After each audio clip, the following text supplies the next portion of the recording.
putri dari Bapak Taufik dan Ibu Enda, predikat istimewa. 044 Nurul Izzati, Gampong Sangget, 31 Juli 2007, putri dari Bapak Ahmad Suryadi dan Ibu Mira Fitriani, predikat istimewa.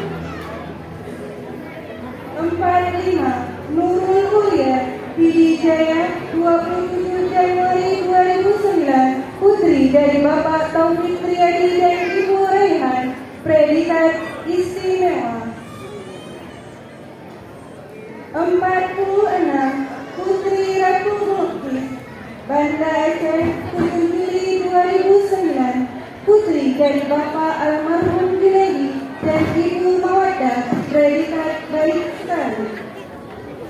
47 Putri Salsabila Hafaz, Banda Aceh, 12 Februari 2010, putri dari Bapak Hafaz Mudin dan Ibu Hamdi, predikat baik sekali. 48 Putra Alfia Zikra, Sigli, 7 April 2010, putri dari Bapak Alimuddin Putra dan Ibu Sefiani, predikat istimewa. 49 Wisa Olivia, Banda Aceh, 14 Januari 2010, putri dari Bapak Supri Wali dan Ibu Linda Fiani, predikat baik sekali.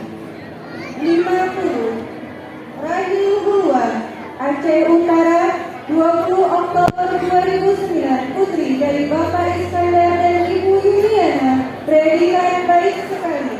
Maaf, predikat istimewa. 51 Rizka Yunas, Banda Aceh, 10 Mei 2010, putri dari Bapak Nasi dan Ibu Yuni Setianingsih, predikat baik sekali. 52 Salma Humaira, Banda Aceh, 18 Juli 2010, putri dari Bapak